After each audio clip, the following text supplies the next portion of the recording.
পৃথিবীর সুন্দরতম গ্রামগুলোর মধ্যে আফ্রিকার এই ডুবন্ত নগরী অন্যতম। একসাথে প্রায় 40 থেকে 45 হাজার লোকের বসবাস রয়েছে এই গ্রামটিতে। জলজ পরিবেশে জলজ প্রাণীদের সাথে বসবাস আপনাকে অবাক করতে বাধ্য। প্রথমে দেখে মনেই হতে পারে বন্যার পানিতে ডুবুডুবু হয়ে রয়েছে এই গ্রামটি। তাও 1-2 দিন ধরে নয়, প্রায় 400 বছর যাবৎ এভাবেই রয়েছে এই গ্রামটি। আর এই গ্রামের মানুষের প্রধান আয়ের উৎস মৎস্য চাষ, মাছ ধরা। বর্তমান পৃথিবীর হাজার হাজার মানুষের আকর্ষণের কেন্দ্রবিন্দুতে পরিণত হয়েছে আফ্রিকার এই ভাসমান গ্রামটি।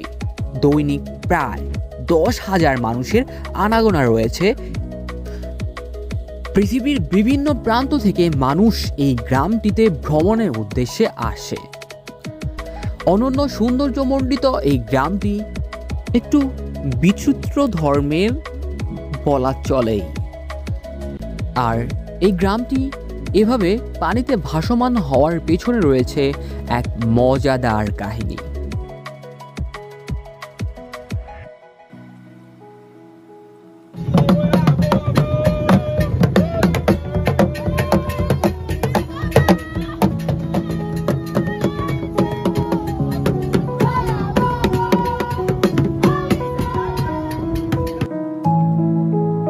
চলুন আমরা শুনব কেন, কিভাবে 400 বছর যাবৎ এভাবে রয়েছে এই গ্রামটি, আর এই গ্রামটি এমন হওয়ার পিছনে রহস্যটাই বা কি। গ্রামটির নামই তো বলা হলো না। এই গ্রামটির নাম হচ্ছে গ্যানবি, যা বিশ্বের বৃহত্তম ভাসমান গ্রাম এবং আফ্রিকার সর্ববৃহৎ গ্রামের একটিও বটে। একটা সময় এই অঞ্চলের মানুষ ছিল চরম অসংরক্ষিত। সাধারণ মানুষের উপর চলত প্রচুর লুটপাট। সুযোগ পেলেই প্রভাবশালীরা এই অঞ্চলের লোকজনকে ধরে নিয়ে কৃতদাস হিসাবে ইউরোপে বিক্রি করে দিত। তাই আফ্রিকার নোকিও হ্রদে অবস্থিত এই শহরটির কৃতদাস ব্যবসায়ীদের হাত থেকে নিজেদের রক্ষা করতে স্থানীয় মানুষেরা 400 বছরেরও বেশি সময় আগে এই গ্রামটি এমনভাবে নির্মাণ করেছিল।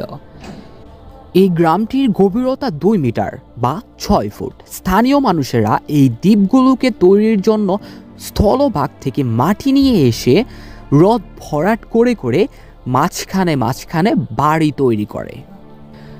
ফলে আক্রমণকারীদের জন্য হ্রদটি একটি প্রাকৃতিক বাধা হিসাবে কাজ করছিল, যার কারণে গ্রামবাসীরা সহজেই কৃতদাস ব্যবসায়ীদের প্রতিরোধ করতে পারছিল। গ্রামটি মূলত কৃষিকাজের উপর নির্ভরশীল। এছাড়াও রয়েছে পর্যটন শিল্প। এই গ্রামের প্রধান যাতায়াতের বাহন হচ্ছে নৌকা।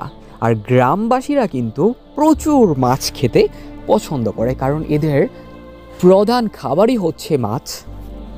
এরা মাছ চাষ করে।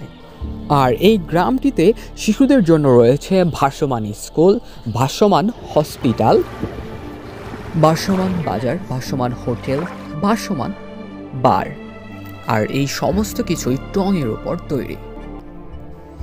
তো বন্ধুরা, আজকের ভিডিও এই পর্যন্তই। যদি ভালো লেগে থাকে তাহলে সাবস্ক্রাইব করে আমাদের পাশেই থাকুন।